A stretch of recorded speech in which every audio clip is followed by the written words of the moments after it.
Hey guys, Mike here from Grinding Gears Garage again. We're getting ready to work on our Yamaha Raptor. It's a 250. We're getting ready to replace the clutch today. We purchased this non-running. Well, it runs. It just doesn't drive or start. As you can see, we're going to put the bike. So we are in first gear, and as you can see, she still rolls. Yeah, it's not supposed to do that. It's supposed to be locked into gear pretty much. So we have a bag clutch. We're going to be working on the right side of the quad today. This is your clutch cover here. We're going to be going over some of the tools needed. First thing, we're going to talk about which clutch we purchased and the steps necessary to prepare your clutch for installation. So we're going to move over to the workbench and go over some tools, some items needed. All right, we're back over at a workbench. Going to go over the tools, some of the supplies, and the parts needed to replace your clutch in your Raptor 250. We have our 14, 13, 12, 10, and 8 box wrenches. We also have the same sizes in our sockets. We have 3/8 and then 8 in our quarter drive. We also have a number 5 Allen wrench that's needed for your oil cooler lines that bolt to the block. Then we have a pair of needle nose pliers. Then we're going to go over some of the supplies we have here.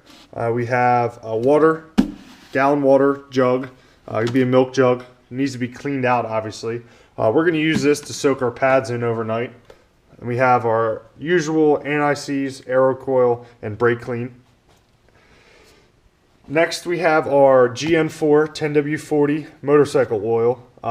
Please make sure you buy oil intended for a wet clutch. If you buy a conventional like motor oil for a car in 10W40, it doesn't have the necessary additives for a wet clutch, and you can burn your clutch up again, and then you'll be back at square one.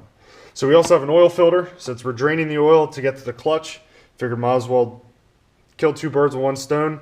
Bang out an oil change while we're in there. Got the funnel for our oil change.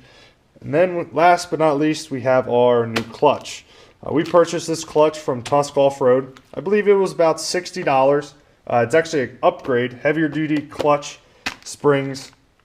So we're going to take our pads out, cut up our milk jug, and we're going to show you guys how we're going to soak our pads overnight. Alright, so we cut the top of our milk jug, distilled water. It's a gallon jug pretty much. Cut the top off. To do this job, you pretty much need 2 liters of oil. Your quad takes 1.4 liters, so it's about 1.5. Then the other half can be used to soak your pads in overnight. We just have a gallon. It was easier to grab a complete gallon. So now you're going to take your friction pads here, and you're going to place them in the oil, and you're going to let them sit overnight to absorb as much oil into the friction surface as possible. Looks like we need to add a little bit more oil. But you're going to let them sit overnight. Doesn't have to be 12 hours exactly. Just long enough that the oil can soak into the pad. So you get a nice pre-lubricated pad. There we go. That's plenty. So we're going to let this sit overnight. We're going to come back tomorrow and install the clutch in the Raptor. So we'll be back with you guys here in a minute. We'll get this clutch installed. Alright, so we had our clutch disc sitting in oil overnight. So we moved over here to our Raptor. We started draining the oil. We had some problems. We'll have another video of that here in a couple days. The drain plug was stripped, so we had to do some welding to get the bolt out. But we're going to set our clutch discs off to the side. We're going to let the oil finish draining out. But in the meantime, we're going to take our oversized pegs out of the way. They're extremely oversized. They're like Bigfoot pegs. Look at these. There's wider. Look, they're as wide as the wheel. So we're actually going to remove these. You're going to need to remove your stock ones. I cannot give you the sizes, obviously, because ours are aftermarket. But you're going to want to get this out of the way. You're going to want to take your bolt between your brake pedal and the master cylinder. It is a 12 millimeter on either side. And then you're going to remove this spring right here, which is for your brake light. and then you're able to remove your brake pedal and your foot peg out of the way, so we can remove the clutch cover off the side of the engine. Now that we have the oil drained out of our Raptor, we're going to do two things. We're actually going to pop our oil filter out, since we're going to be doing an oil change while we do our clutch job, since we're having to drain the oil ahead of time. So you're going to use probably two 8mm. Ours were changed. We're actually going to buy new ones and change it back because it doesn't look right. And then the 8mm. 8mm. I recommend putting an oil pan underneath. This quad hasn't been running for a little bit, so there shouldn't really be a whole lot of oil. Definitely an oil pan. A little bit, but set that off to the side. You're going to need this. But we're going to clean up all that old oil before we reinstall, of course. It stinks.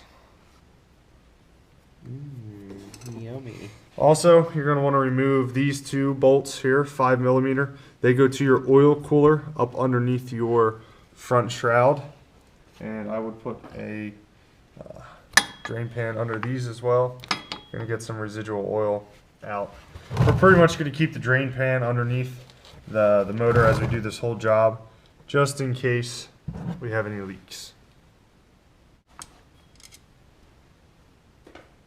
So as you're taking your bolts out, you want to keep them in a certain order, obviously, because some bolts are longer than others.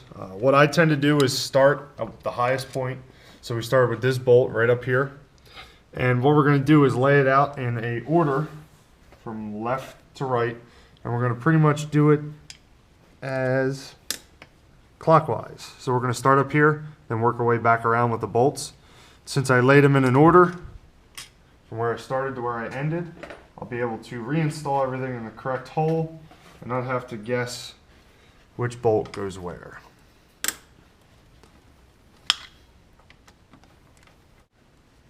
So we got all our bolts removed from our clutch cover, and it was simply just a little pop, and she came right off. Look at that. Wow. So the gasket looks like she's intact, but we're gonna install a new one so we don't have any issues. Obviously, since we're taking it all apart, the last thing we want to do is have to take it apart again because we got a leak. So you want to make sure your mating surface here, we're going to clean this up.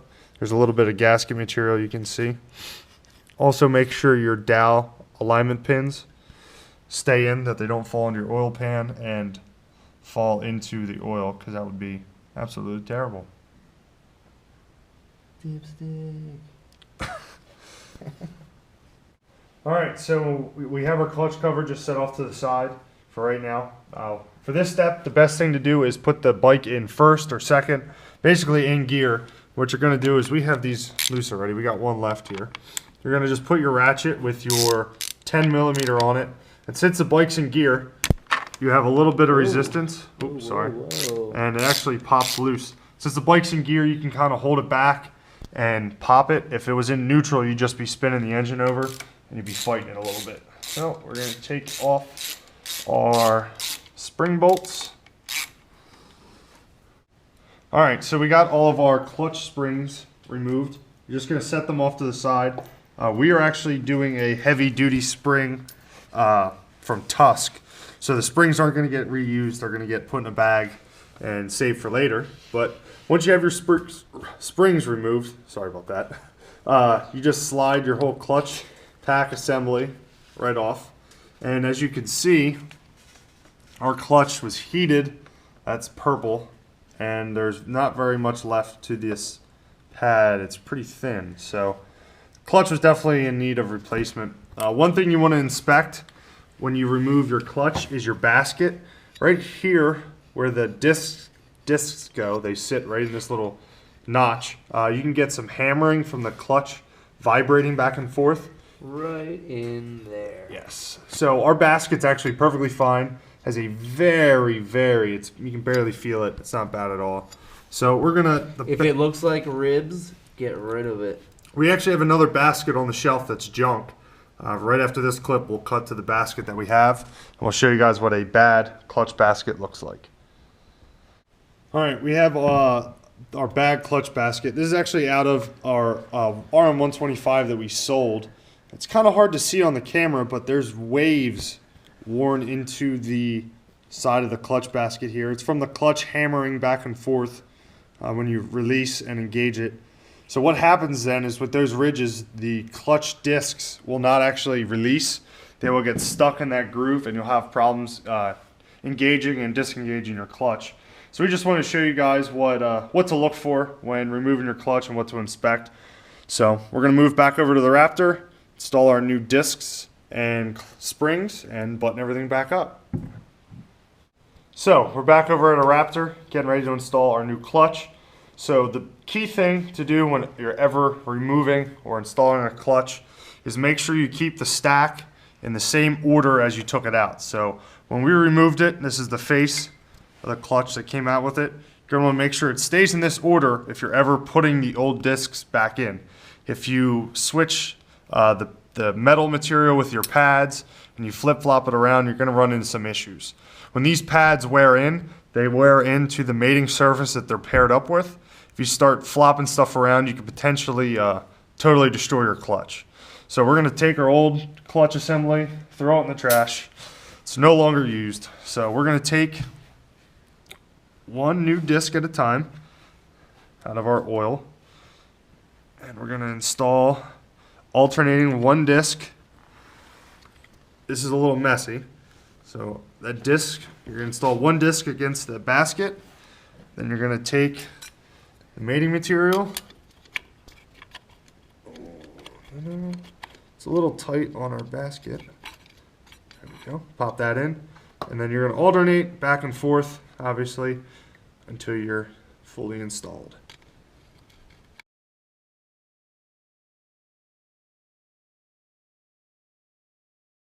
Alright, so we have our last disc installed. Obviously, the way the stack goes, you're going to have a disc on the outside and a disc on the inside because they're the metal mating surfaces. Obviously, if you have a metal mating surface on the inside or outside, you kind of installed it wrong. So you're going to take your outer cover then and go ahead and pop that right in. So that's installed. Now we're going to take our stock springs. Not needed. We're going to set them off to the side. And we're going to open up our new Tusk heavy duty springs and install them. The torque spec on these springs is from Yamaha is 8 Newton meters, which is like 4 foot-pounds, I believe. We'll give you guys an official number in the bottom of this video. But you want to torque these correctly so you have the correct engagement. So we're just going to throw all of our new springs in. We're going to give them a little dunk in oil before we install them. So they're nice and lubricated. Definitely make sure you lube your parts, people. Don't be greedy. Whenever we assemble anything, we always have a small jug of oil to the side. Fresh oil. Fresh, yes, not Some used. people use old. Don't be cheap. Like we said, to do this, you're going to need about 2 quarts of oil. The Raptor takes about 1.5 quarts. It's like 1.4 quarts. So that extra 1/2 quart can be used for soaking your discs overnight and for reassembly the next day.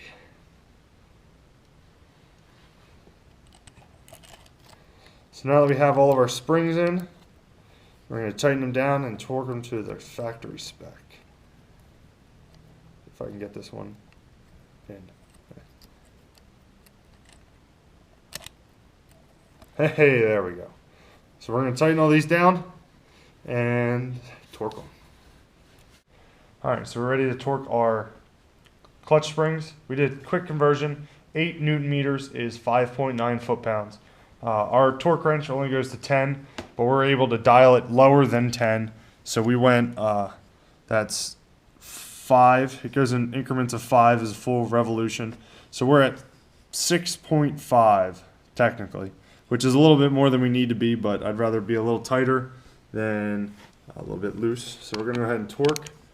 go till the wrench clicks. And we're going to want to tighten these in a star pattern. We're going to go to this one, then move across. You don't want to go in a circle. Potentially. So we're going to click there, move across. It's kind of like tightening a wheel. You don't want to go in a circle, kind of in a star pattern.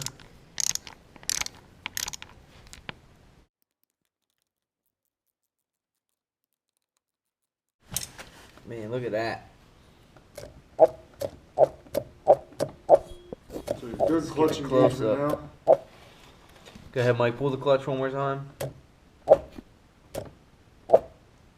Another thing we can check now, if you remember earlier in the video, we did, we were able to push the quad around without the clutch engaged. So we are still in first gear.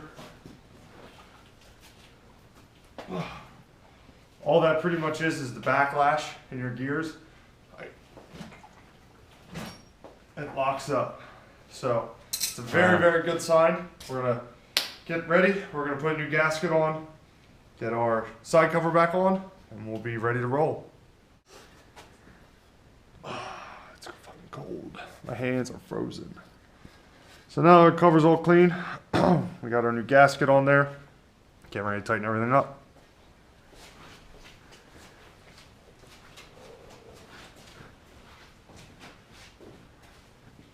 Don't edit this, Mike. We love raw footage. So now that we have our side cover back on, like I said before, we started right here. So we still have our bolts laid out here over to the side. We're going to start in the same order that they were removed. Helps eliminate any error, because obviously all these bolts are different lengths. So we want to make sure we put them back in the same order we took them out. Again, these are 8mm. You're going to need that to put everything back together.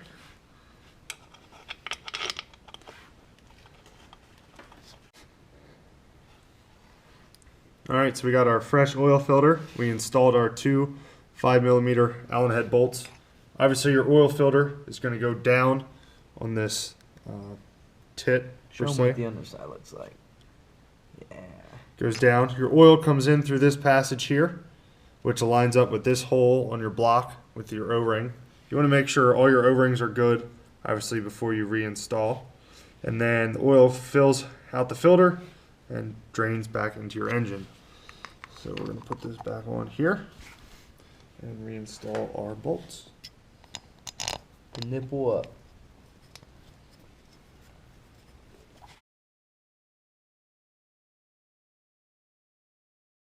So now that we have all this reinstalled, we're gonna fill it back up with oil. Actually, I forgot something. Almost. So we have our head oil pipe right there. I almost forgot the banjo bolt. So you're gonna reinstall your banjo bolt. Now remember, since we took our banjo bolt off, you always want to reinstall one of the washers on the bottom side of the banjo fitting. If you forget, you're going to have quite a mess on your hands. So just flip that up. Alright, we got everything reinstalled. At this point, we would fill the Raptor with oil, but like earlier in the video, we had problems with our drain plug. So we do not have a drain plug right now. So at this point, you're going to remove your dipstick. Obviously, fill your Raptor with oil. Use your funnel. 1.5, roughly 1.5 quarts. Follow your dipstick measurements, obviously. So that's it for the clutch install. You're going to want to reinstall your foot peg, obviously, and reinstall your brake, hook up your spring. But other than that, she's ready to roll. Join us in a couple days. We're going to be doing a starter install and a wiring upgrade. The stock wiring isn't heavy duty enough for the big bore that we have in our Raptor. So check back in a few days and we should have a video doing a new starter. New starter. Alright guys, that's it from us here at Grinding Gears Garage today. Check back in a couple days. We should be working on our Raptor once again. You know you gotta like and subscribe. Don't forget. So check back in a few days. We'll talk to you guys then.